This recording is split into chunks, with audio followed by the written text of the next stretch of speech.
વાત પેલી ગોપીની કરતા હતા. એટલે સાંજે ઠાકોરજી ગોપીના સાસરે આવ્યા. એના સાસુ આમ બજાર સૂંઘતા હતા. ઓ મોસી કાવ કરો રી. ઈ કે લે કાના આજે તું ઘરે આવ્યો? ઈ કે આજે મેં તમને જોયા ને તો તમે મને થોડાક ઢીલા લાગ્યા. તમારે વહુ છે તો હું કામ હતું કામ કરો છો? ઈ પણ આણું નથી કર્યું ને. ઈ કે તમે કેવડાવો તો આણું કરે ને. ઈ કે હજી નાની છે ને. ઈ કે વહુ તો નાની જ હોય અને બાપાને ઘરે આપણે તેડાવી લ્યો. ઈ કે કેવડાવી દે ને કાના. અંદર ગોરધન બેઠો બેઠો કે વાહ કાના વાહ, તારી લીલા અપરંપાર છે. અને ગોપીને કેવડાવ્યું.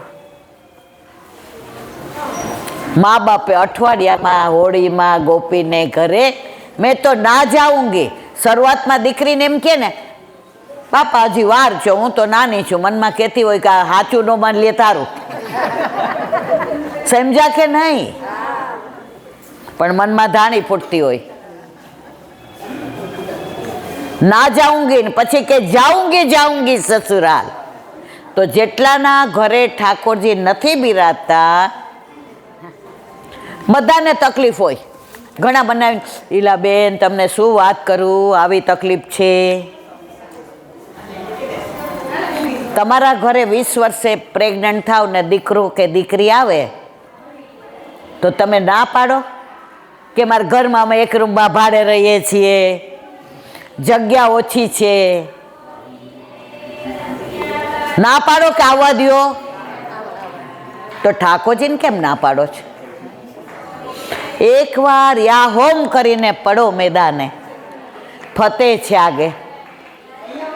પ્રભુ તમારા ઘરમાં આવીને બધી વ્યવસ્થા કરી લેશે. હું મારી વાત વારંવાર એટલે કરું છું. હું જોબ કરી હતી, સેન્ટ્રલ ગવર્મેન્ટ સર્વન્ટ હતી. 60 મણા મારી નીચે. મારી ઓફિસનો ટાઈમ 7:30 થી 11:30 અને 2 થી 6 મારા વાલા. મને બધા એમ કે આવું માઇકમાં એનાઉન્સ કરો ઠાકોરજી વિનાનું ઘર હોય. મેં તો મારે પુષ્ટ કરાવવા. ત્યારે મને એક ભગવદીએ કહ્યું નોકરી તું તારા માટે કરસ, ઠાકોરજી માટે કરસ? મેં કીધું ના, તું દેહ માટે બધું કરસ, હવે આત્માનું કર. તને 40 વર્ષ થયા, મારા ઠાકોરજી પધારે 30 વર્ષ થયા. મેં બેનના બોલવાનું બંધ કરી દીધું. શું કામ? વારંવાર મને ટોર્ચર. જ્યારે મળે કઈ વિચાર્યું બેટા? એટલે એને જોઉં ને એટલે સ્કૂટર ફાસ્ટ. ગાડી હોય તો આમ ફરીને લઉં, કારણ કે ઊભી રાખીને કે મને મુક્તિ જાને. પણ એક દે એવી પકડાઈ ગઈ. આને એવી કૃપા કરી કે પ્રભુ ઘરે પધાર્યા. ક્યારે ખબર છે મારા વાલા? અષાઢ મહિનાની કસુંબા છઠે. અમે ચાલીમાં રહેતા હતા. મારી લૌકિક વાત નથી કરવી તમને. 2 મહિનામાં સરસ મોટો બંગલો થયો. 3જે મહિને નોકરી છોડી દીધી. અને જે દીકરો અનુકૂળ નહોતો એને અમેરિકાના વિઝા મળી ગયા. ઠાકોરજી જ્યારે આપણા ઘરે આવે છે ને ત્યારે પોતાના સુખનો ઓછો વિચાર કરે છે, આપણા સુખનો વિચાર કરે છે. એટલે તમે છે ને અમારા કાંઠિયાવાડીમાં એક કહેવત છે, નાચનારીનું આંગણું વાંકું. હવે ન કહેવાય, સમજી ગયા? હવે વાત મધુવનની. કાલે વિશ્રામ ઘાટ ઉપર અમે સરસ સત્સંગ કર્યો. તમે બધા ગયા હતા, એ મને એટલે ગમ્યું. જુઓ, અહીંયા જે પહેલી વાર આવ્યા છે ને એને ઘણું જાણવા જેવું છે, જોવા જેવું છે. તમે તમારું સાસરું બરાબર નહીં જુઓ ને તો સાસરે આવવાનું મન નહીં થાય બીજી વાર. આ તો જેટલું જોશો ને ઘરે જઈને મનમાં વિચાર કરશો કે હવે મારે પિયરમાં રહેવું. એ જોરથી નથી બોલતા, બહુ જબરા મારા બેટા. હવે મારે સાસરે જેટલા બોલ આમાં કેટલાને મન થાય પુષ્ટ કરાવવાનું? સાચું કહેજો. કોઈને મન જ નથી થતું.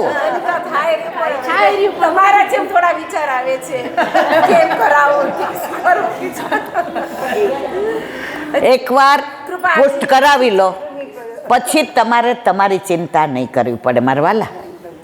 વાત હવે કાલે વિશ્રામ ઘાટની કરી, એ બેઠકજીની કરી, આજે આપણે મધુવન આવ્યા. પેલા તમે શાંતનુ કુંડ કેટલા જઈ આવ્યા? બધા જઈ આવ્યા ને? જો બધાની લીલા હું થોડી થોડી કહીશ, વધુ કહી દઉં ને તો તમે સાસરે બીજી વાર આવો નહીં. શાંતનુ કુંડ, શાંતનો રાજા, જેણે ભાગવત વાંચ્યું હોય કે મહાભારત જોઈએ ને બધાને ખબર છે. એના દીકરા કોણ? ભીષ્મ. હવે એણે કીધું કે ભાઈ તું લગ્ન ન કર તો મારે આની હારે મેળ પડી જાય.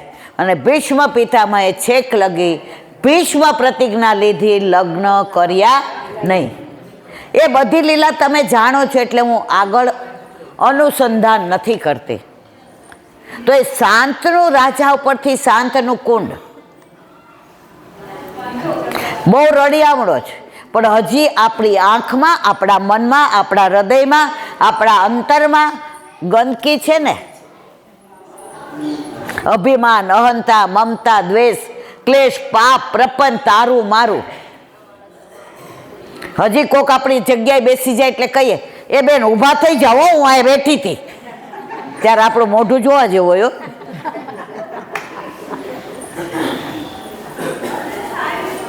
પણ તમે બેસો, હું અહીંયા પાછળ બેસું છું, હવે ઊભા ન થતા. આ જ્યારે ભાવ આવી જશે ને ઠાકોરજી કે આપણને ઊભા કરશે નહીં, આયા જાવા જેવું. ઉપર તમે ગયા ને શાંતનું બિહારી જ કર્યા હતા ને દર્શન, પગથિયા ચડીને, ત્યાં બધાય ગોબરના શું કરે છે? સાથિયા. તો જેને છોકરા ના થતા હોય ત્યાં એવી માન્યતા છે કે આ ગોબરનો સાથિયો કરીને મનમાં ભાવના લઈને જાય તો પ્રભુ એના ઉપર કૃપા કરે અને પાછા આવે ત્યારે સામર્થ્ય હોય તો ચાંદીનો સાથિયો પધરાવે, નહીતર ગોબરનો. અને પ્રભુની લીલા શું જ ખબર છે? ઠાકોરજી ઉનાળામાં ગાયો ચારવા આવતા હતા. ગોપીઓને બહુ ચિંતા થાય કે કાંટા ને કાંકરા ને ઝાખરા ને મારા પ્રભુ તો ફૂલથી વધુ કોમળ, માખણથી વધુ કોમળ, અને આ તડકો. તો ઉનાળામાં ઠાકોરજીને મેષ સંક્રાંતિમાં શું ધરાય? સત્વો. આ જેન ઘરે ન હોય ન ખબર હોય. જેના ઘરે દીકરા દીકરી ન હોય ને એને ખબર ન હોય કેમ ઉછેરાય. તો ઉનાળામાં ગરમી ઓછી લાગે એટલે સત્વો ઘોળેલોય હોય, સત્વાના લાડુય થાય, સત્વાને ઝીણોય બનાવાય, સત્વામાં ગોળે નખાય, જેનો જેવો ભાવ હોય. તો ગોપીઓ અહીંયા સત્વો લઈને આવતી હતી કે અમારા પ્રભુને ગરમી લાગે નહીં, પ્રભુના તત્સુખનો વિચાર. તો આ શાંતનુ કુંડની લીલા. હવે અહીંયા મધુવનની કઈ ના આપણે જવું છે ને આગળ. પાછો છાક મનોરથ છે કુમુદવનમાં. એ મુખિયાજીનો ફોન આવી ગયો, મિલનભાઈ વહેલું કરજો. પછી મિલનભાઈ કે ઈલાબેન ભેગા છે, એ કે તો 2 વાગ્યા પહેલા ન આવો. એટલે આજે મારે એવું નથી કરવું. બધાય સારા છો, એ મુખિયાજી બહુ સરસ, એ સાંભળવા બેસી જાય. પણ એ રસિયા બહુ સરસ ગાય છે ને. આપણે છે ને બધાય રસ લેવાના, રસિયાનો, છાકનો. કાલે કુંવારાનો રસ લીધો ને, હવે આજે છાકનો. મધુવનમાં દરેક જગ્યાએ લીલા હોય પ્રભુની અને વલ્લભની. હવે બધી લીલા હું મારી રીતે કહેવા જાઉં ને તો 2-2.5 કલાક જોઈએ, એટલે હું 10 મિનિટમાં કહીને આપણે લીલાને વિરામ આપીએ. મધુ નામના રાક્ષસને પ્રભુએ માર્યો એટલે આનું નામ પડ્યું મધુવન. વલ્લભ અહીંયા પધાર્યા અને ભાગવત પારાયણ કરતા હતા. તો તમે બહાર જાશો ને એટલે મધુવનિયા ઠાકોરજીનું મંદિર છે. ન કર્યા હોય દર્શન કરજો, કર્યા કોઈએ કરતા જાજો. પણ હવે જલ્દી કરીને જલ્દી બેસજો તો કુમુદવનમાં આપણે છાક મનોરથમાં આનંદ લઈ શકીએ. વલ્લભ પારાયણ કરે, વલ્લભનું મુખારવિંદ ને વલ્લભનું બોલવું ને વલ્લભનું સ્વરૂપ ને રૂપ ને તેજ ને આભા ને પ્રકાશ ને પુંજ ને વલ્લભના નેત્રો ને સ્નેહ ને પ્રેમ ને. મધુવનિયા ઠાકોરજી આવીને સામે બિરાજી ગયા અને આમ જુએ, વલ્લભ હજી કોણ? વલ્લભ હજી કોને? કારણ મારી જ લીલા આપ કહી રહ્યા છો. ભાગવતમાં કોની લીલા છે? નવનીત પ્રિય શાસ્ત્રી વાસણામાં ભાગવત કરતા હતા. ત્યારે હું જોબ કરતી હતી, પરાણે 25 વર્ષની હઈશ. રવિવાર હતો તો એક બેને મને કીધું કે રવિવાર છે તો આવજે ને. ત્યારે અમારી પાસે પૈસા નહોતા એટલે સાયકલ, એટલે અહીંથી અડધું મથુરા થાય ને એટલું દૂર હતું, સાયકલ લઈને ગઈ. ત્યારે એમણે પહેલો જ પ્રશ્ન પૂછ્યો, વાલા વૈષ્ણવો, હું ભાગવતમાં જેની વાત કરું છું એ કોની વાત કરું છું? બધા કે કૃષ્ણની ને નંદનંદનની, નવનીત પ્રિયાજીની, બાલકૃષ્ણજીની ને મદન મોહનજીને, ગોકુલચંદ્રમાજીની ને ગોવર્ધનનાથ, બધાએ બધું કીધું. નવનીત પ્રિય શાસ્ત્રીએ કીધું જે સાચો જવાબ આપશે ને એને ગળામાં સોનાની કંઠી પહેરાવી દઈશ. હવે બધા એકબીજાને સામું જોવા માંડ્યા. એ કે તને ખબર છે તો હું કહું તો આ અડધું અડધું. અમદાવાદ જો ભાઈ, આ ગુજરાત.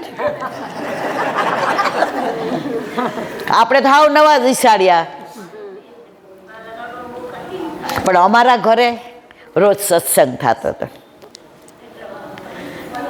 પણ આપણને બીક લાગે આટલા બધામાં આપણે બોલાય. હું જરાક એવી હતી, ક્યાંક બોલીએ ને કોઈ હસે તો મેં તો આપણે કેવું નથી. કોઈએ જવાબ ના આપ્યો ત્યારે નવનીત પ્રિય શાસ્ત્રીએ કહ્યું, હું જે ભાગવતમાં વાત કરી રહ્યો છું તમારા ઘરે બિરાજતા તમારા ઠાકોરજીનું છે.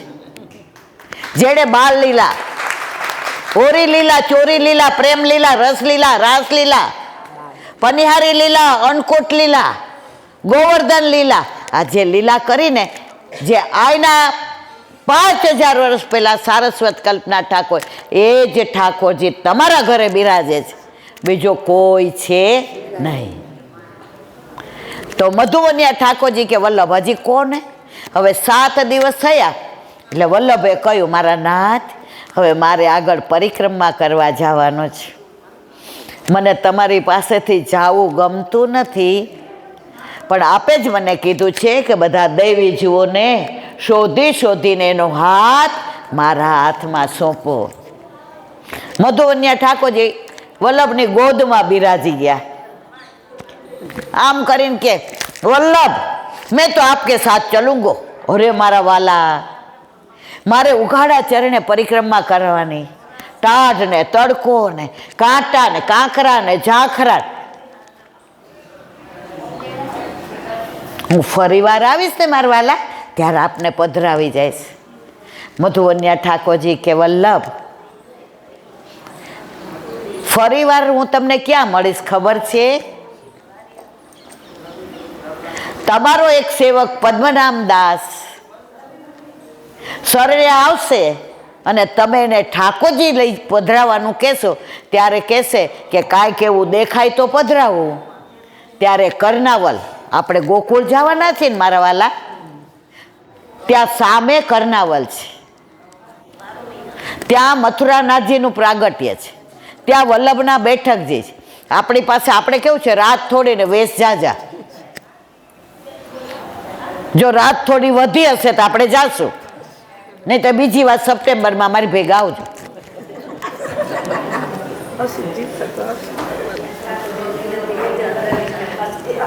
તો કર્ણાવલમાં વલ્લભ પદ્મનાભ દાસને લઈ આવ્યા અને યમુનાજીની ભેખડમાંથી જે સ્વરૂપ પ્રગટ થયું એ આ મધુવનિયા ઠાકોરજી જે વલ્લભની ગોદમાં બિરાજીને ભાગવત સાંભળતા હતા. 28 ફૂટ ઊંચું. કેટલું?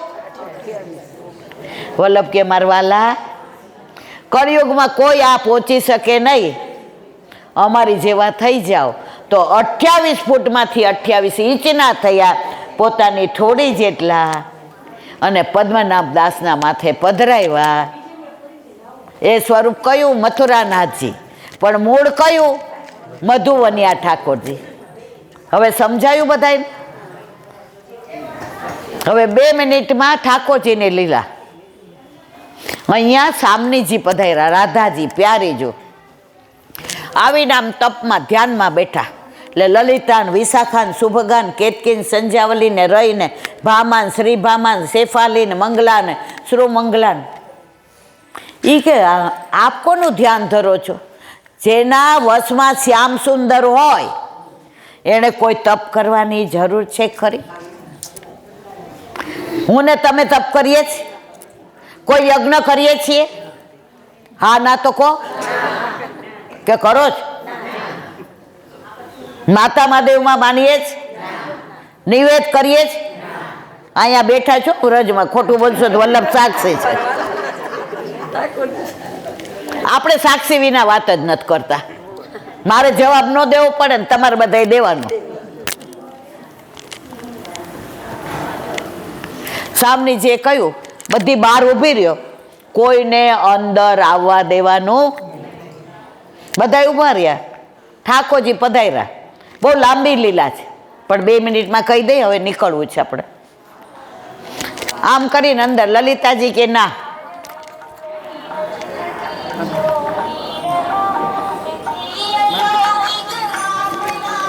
ના. ઈ કે તું કોને ના પાડસ લલી? ઈ કે આપને. રાધાજીએ ચોખ્ખી ના પાડી, કોઈ પણ. એટલે કે હું કોઈ પણ છું? એ કે આજે કોઈ પણ, રોજ જે હોતે. પ્રભુ હાથ ખસેડીને અંદર આવ્યા. રાધાજી તપમાં હતા.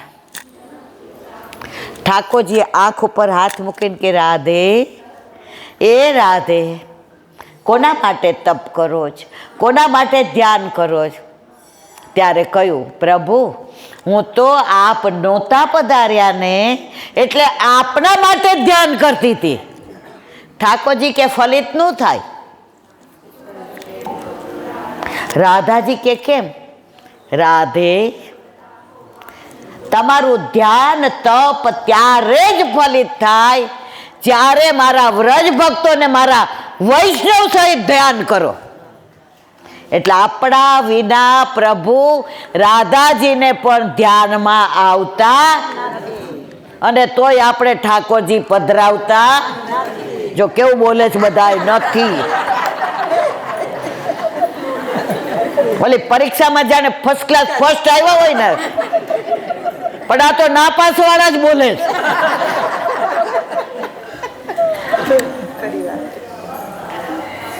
અને પછી રાધાજીએ કહ્યું, પ્રભુ હવે હું વ્રજ ભક્તો ને વૈષ્ણવ સિવાય કોઈ તપ વ્રત કરીશ નહીં. એટલે આપણે આવા લાડકા છીએ, એટલે આવા વાલા છીએ. જો આપણે બધા આનંદમાં જોઈએ, મોઢા ચડેલા હોય. અહીંયા તો ના પાડીએ, ઘરે જાવ તો ખબર પડે. આ તો હોરી હે, હોરી હે, હોરી હે. ઘરના પેલા વૈષ્ણવ, ઘરના વૈષ્ણવને પ્રેમ કરશો ને, તમારા ઠાકોરજી સૌથી વધુ પ્રસન્ન રહેશે. તમારા પછી તમારા ઠાકોરજીને એ જ સાચવશે. બહાર વાહવાની બહુ જરૂર નથી. મારી બા મને કહેતી હતી, આ બહુ બોલે ને કોઈ વખાણ કરે ને તો ચગી ન હાલતી, પગ જમીન પર રાખજે. પ્રશંસા એ પતનની પેલું પગથિયું છે. કોઈ 2-4 ગાળો દે તો મજા આવે, મને ગાળો દેવા વાળા ઘણાય છે, મારા દોષ નિવૃત્ત થાય. પણ પ્રશંસા થાય ને ત્યાં હું દૂર ખસી જાઉં. મારી બાએ કીધું જ, બેબી, વલ્લભે તારા ઉપર, તારામાં કાંઈ નથી, ખાલી ચણો વાગે ઘણો, છતાંય તારા ઉપર કૃપા કરી છે, બેકી ન જાતી. તો તમે બધાય પ્રાર્થના કરજો કે ક્યારે હું બેકી ના જાઉં, કે મારામાં ક્યાંય એવું વિષ ના આવે કે હું છે ત્યાં હરી નહીં અને હરી છે ત્યાં એક મ્યાનમાં બે તલવાર ના સમાય, પ્રેમ ગલી અતિ સાકરી તામે દો ના સમાય. હાલો કુમુદવન, બોલો વલ્લભા.